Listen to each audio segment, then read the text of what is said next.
Okay guys, so this is take 2 of the cast off video because I forgot to push the record button the first time I did it. So I actually did the entire thing, cut off my yarn and was ready to weave in my end before I realized that I had not pushed the button. So we're going to pretend that my working yarn is still attached to the ball. And when I get to that step, I'll just show you what I did. Okay, so also, I also did the knit two together to get to this point. I'm assuming that you all know really well now how to knit two together. So I'm not going to worry about showing that again. I'm now left with 2 stitches on my needle. Very important now that you do not turn your work around. You're going to keep your needle tip facing the left, because we're casting off that last row of stitches that we did. We're not making a new row of stitches. So we're not turning the work. Needle tip is staying to the left. So I'm going to take my other needle tip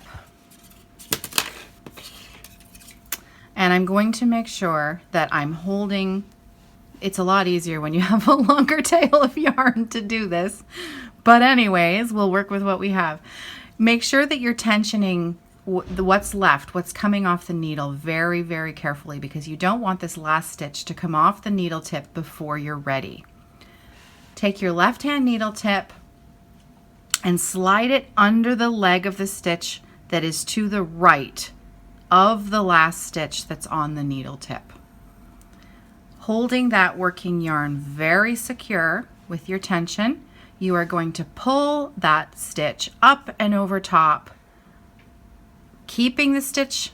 1 stitch is now on each needle tip, and then release the left hand needle tip and you have now cast off a stitch. That's it. So I'm going to undo what I just did and show you one more time. I'm going to take, there's that last stitch, carefully up and over there. So I've tinked it back and I'm stuck. I'm left with 2 stitches on my needle, ready to cast off. Left hand needle tip slides up underneath the leg of the stitch that is to the right of the one that is on the end. Tension is good, tension is tight, because I don't want this one to come off the needle just yet. I'm going to take that stitch that is to the right and I'm going to pass it up and over to the left of the live stitch, keeping that one still on the needle. Then I'm going to release the left hand needle tip out of my cast off edge, put it down, and I'm left with 1 stitch. I'm going to give a little tug of this last stitch to make it a bit bigger loop so that I know where I'm going.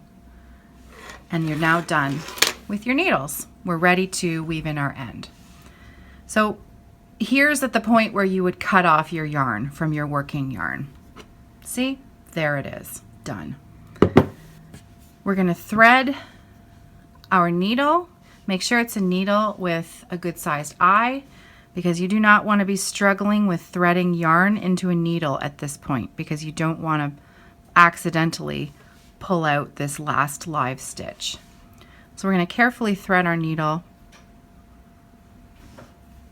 Then we're going to take a really good look at that loop that we're left with. And if you give it just a gentle tug, you can find out which end of the yarn, which side of the loop is the side that is loose and which side isn't. So this is the side that's loose and this is the side that isn't. So I don't want to put my yarn back in this way. I want to make sure that it's going to be coming up and around that loop in this way so that I'm catching the working yarn.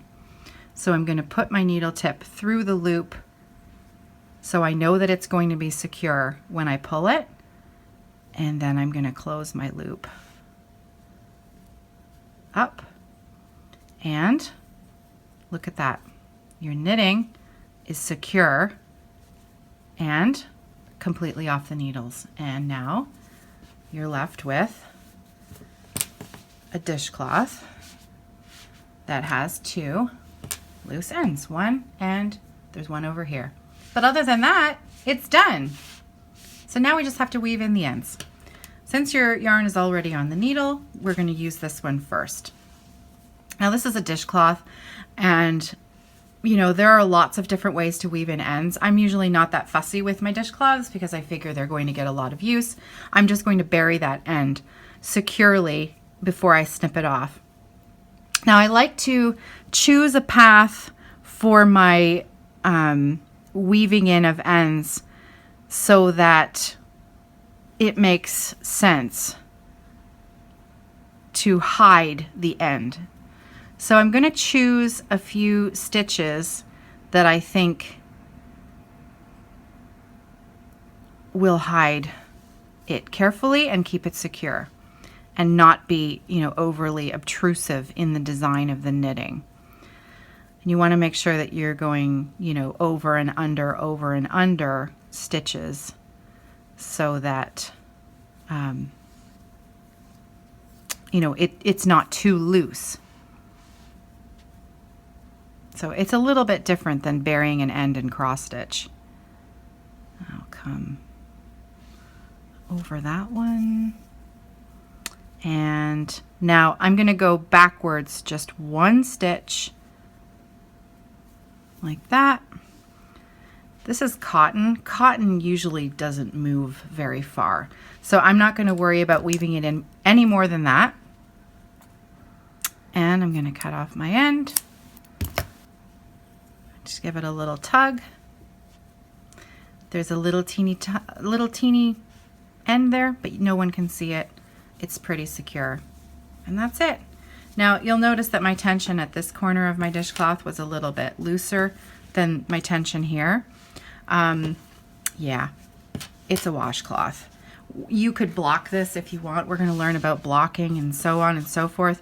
But also at the end, I was trying to stitch this really fast so that I could get to this tutorial. So I was probably knitting at a slightly looser gauge than I did the rest of the dishcloth. As again, once you get it into use and it's been washed and dried in the dryer a few times, no one's gonna notice. And if they do, well, don't knit them a dishcloth next time.